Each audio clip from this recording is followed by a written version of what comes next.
번째 사연 만나보도록 하겠습니다. 창동 주공 3단지와 부가연동에 있는 두산 아파트입니다. 둘 중에서 어느 곳이 더 전망이 좋을까요? 일단 두 곳 다 전망은 좋습니다. 두 곳 다 전망은 좋은데 약간 관점의 차이라고 생각합니다. 창동 같은 경우에는 중장기적인 관점을 가져가셔야 된다고 보여져요. 앞으로 GTX 이런 호재들이 따라오겠지만은 분명히 시간이 필요한 문제고 재건축 절대 함부로 하지 않습니다. 네. 그것도 충분히 시간을 가져가야 되기 때문에 장기적인 관점에서 굉장히 훌륭한 지역이다 이렇게 볼 수가 있겠고, 두 번째로 두산 일대 이런 쪽은 부가연 뉴타운이나 이화여자대학교 이 두 가지 컨디션을 가져가고 있는 건데, 사실 부가연 뉴타운의 도심 내에 어떤 주택이 만들어지면서 이주 수요가 발생하고 지역의 어떤 그 신규 아파트 공급으로 인해서 가격을 다시 한번 끌어올릴 가능성이 높기 때문에 단기적인 시점으로 가신다고 하셨을 때는 두산 쪽을 선택하시는 게 맞고요. 장기적인 어떤 갭 자체를 놓고 갔을 때는 장기적인 관점으로는 창동을 선택하시는 게 맞겠다. 이렇게 한번 답변 드려보도록 하겠습니다. 네, 알겠습니다. 오늘 드린 조언 참고하셔서 조금 더 고민해 보시고요. 다음 사연입니다.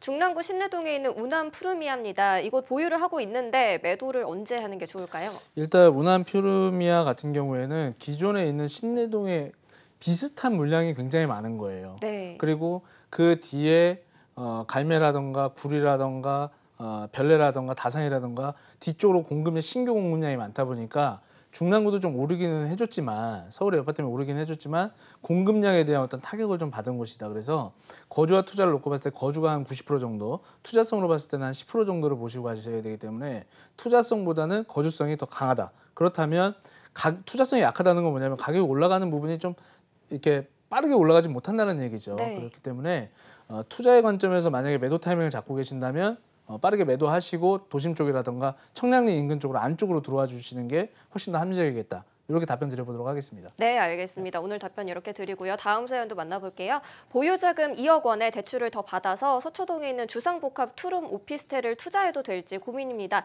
남부터미널 역세권인데요. 다른 곳 알아봐야 할까요? 어떨까요, 대표님? 이렇게 보시면 좋습니다. 소초동 같은 경우에는 그 지역의 특성상 과거부터 만들어질 때 중대형 아파트 위주로 만들어졌어요. 네. 근데 서초동 하면 대법원이라든가 뭐 예술의 전당이라든가 다양한 어떤 직업군이 형성되어 있잖아요. 네. 그러다 보니까 1, 2인 가구 수요자가 굉장히 높습니다. 네. 수요자 자체가 많다는 거죠. 그리고 두 번째는 인근 자체가 소형이 부족하다 보니까, 소형 주택 자체가 부족하다 보니까 사실은 지금 만들면 만드는 대로 거의 뭐 이렇게 좀 잘 거래가 이 분위기에도 좀 거래가 잘 되고 있는 네. 그런 지역 중에 하나고, 사실은 서초구 하면 강남 3구잖아요. 네. 기본적인 힘을 가지고 있고 대기업이라는 뭐 대형 우리나라에 진짜 1, 2위를 다투는 기업이 또 본사가 거기 위치되어 있고 또 다른 어떤 부지들의 개발을 해나가려고 하고 있기 때문에 말 그대로 1, 2인이라는 그 수요층들이 좀 가장 두텁게 되어 있다. 그러면 그 수요층에 대한 거주 부분, 그리고 수익을 내려고 하는 임대 수익을 받으려고 하시는 분들, 또는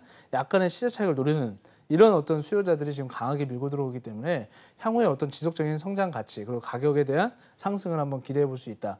충분한 어떤 매수를 하셔도 긍정적인 효과를 볼 수 있다고 판단이 됩니다. 그러니까 적극적으로 매수 의견 드려보도록 하겠습니다. 네, 매수 찬성 의견 드리고요. 2분 30초 정도 지나가고 있습니다. 부산에 있는 명륜 자이 아파트인데요. 저층에 거주를 하고 있습니다. 2년 뒤에 매도를 할지 5년 뒤에 매도할지 고민 중이시네요.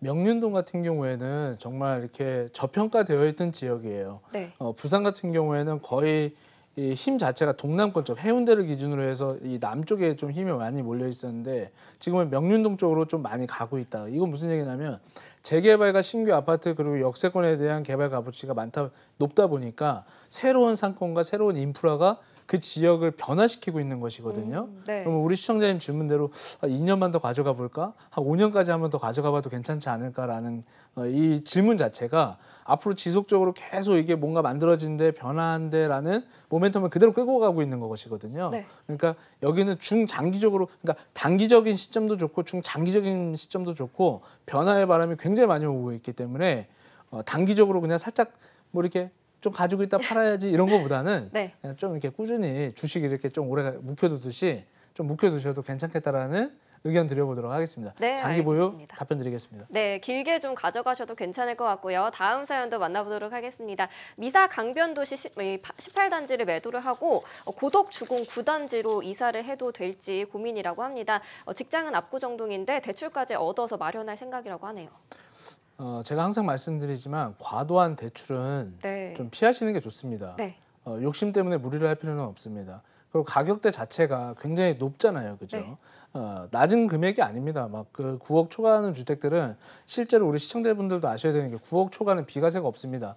무조건 세금을 내야 되고 부동산이라는 게 가격이 높아지면 높아질수록 보유에 대한 세금이 높아집니다. 즉 취득하고 보유해서 양도를 하기 이전까지는 그냥 내가 떠안고 있어야 되는 것이거든요. 그러니까 부동산은 팔지 않는 이상은 현금화 되지 않는 거예요. 그래서 먼 훗날에 이만큼 올라가면 이만큼 나한테 이득이 있겠지. 이것도 좋을지 모르겠지만 그걸 버티고 그게 만들어지는 데까지 들어가는 비용들이 어마무시하기 때문에 굳이 본인 어떤 지금 컨디션에 맞지 않는 그 선택을 하는 것은 결코 올바르지 않다라고 저는 판단이 되거든요. 네. 그 부동산이 아무리 좋다 하더라도 꼭 본인 자본에 맞춰서 선택을 하시는 게 맞다고 판단이 되기 때문에 대출에 무리하면서까지 가실 필요는 없다. 근데 물론 부동산만 놓고 봤을 때 재건축을 하고 지역에 어떤 구호정이 들어오고 호재는 좋다만 무리는 하지 마라.